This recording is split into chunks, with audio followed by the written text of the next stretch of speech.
My name is Alexis Yamarino, and I am a dancer and a visual artist. I am currently in a graduate study program in community arts at the Maryland Institute College of Art, and I have been lately I've been devoting most of my I've been doing youth facilitation with elementary school students age K through 8, and then I also do youth development work with high school students in dance and in painting. My name is Pam Benjamin, and I have a nonprofit organization. It's called Sense of Wonder Creations, and there's a winter program and a summer camp. So I'm Mike Allen. I'm a teacher, a school teacher. I've been teaching for 20 years, fifth grade kiddies. I'm an adventure traveler, and I cycle, do long distance bike rides. I'm a musician and I play in rock and roll bands, even though I'm old and haggard. The kind of teaching I like to do is all project-based, integrated curriculum, and it's a lot of emphasis on creativity, but also integrating creativity with science and math.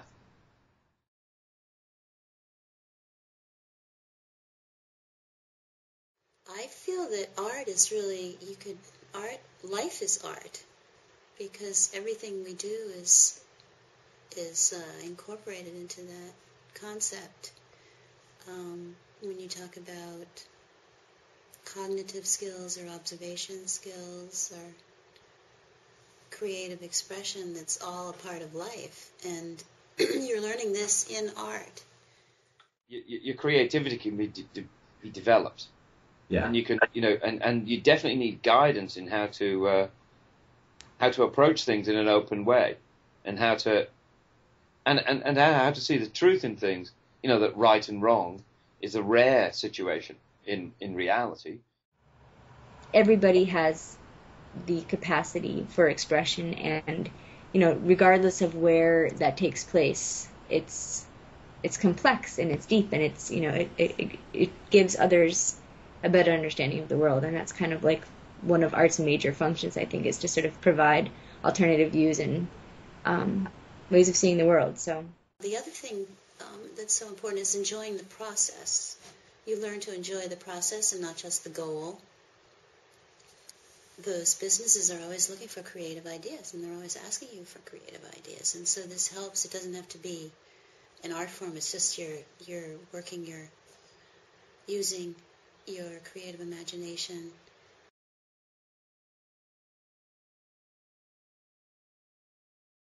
the question is, what is the value of art and creativity in schools?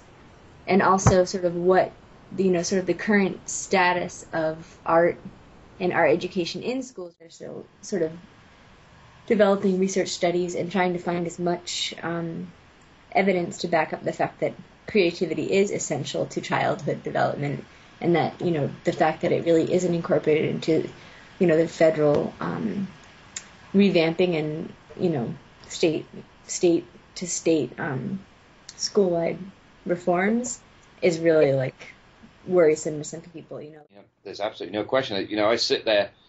This year has been very fascinating for me on that very subject, because I've got a bunch of kids in my class, 27 of them. I got the finest group of 10 and 11-year-olds ever. They're just great to be around, fantastic. But they've been taught by people like me, most of them going down this little path, Yeah.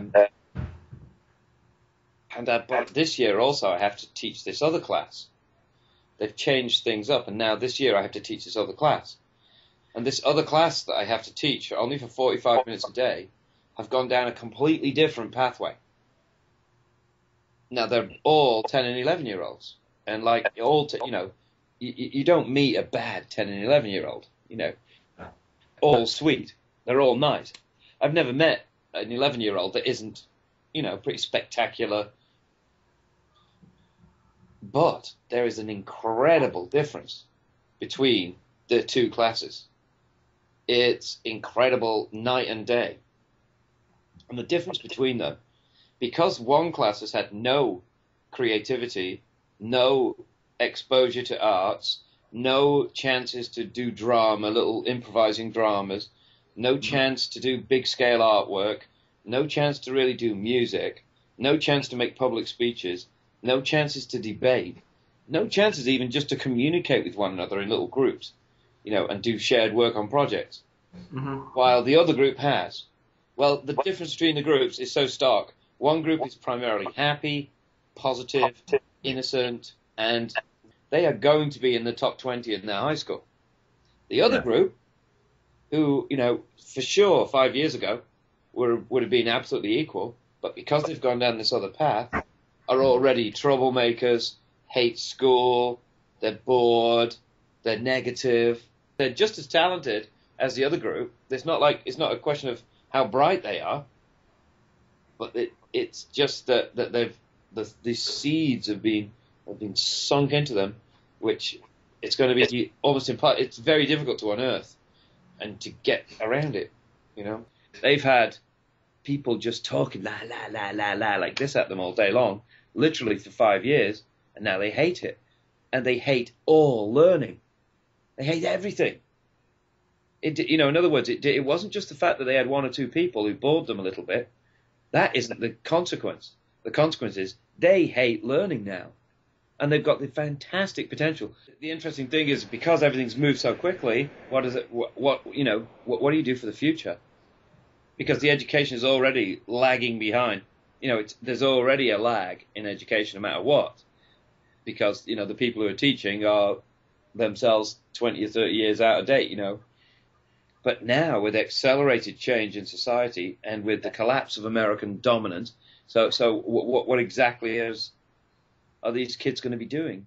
I think one of the main arguments for why there isn't more creativity in schools and there isn't equal access to creativity is because you have to question, and this is a really good question, you have to question, is the school system failing, or is the school system doing exactly what it was designed to do, which is sort of systemically create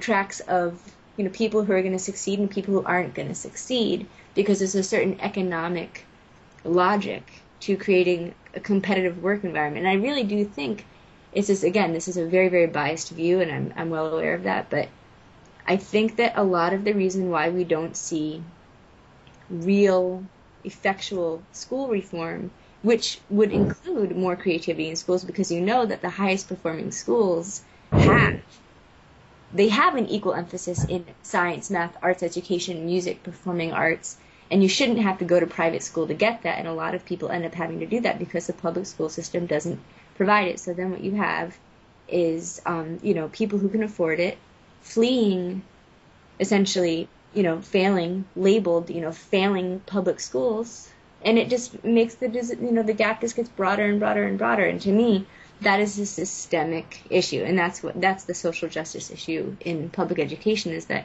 you shouldn't have to go to a magnet school to get art. It's so warped, this idea that you're going to close the achievement gap by just pouring money into schools. It's not. It's about the programming and the curriculum and making sure that there's an access to a thoughtful, student-centered curriculum. And essentially right now it's just not that way.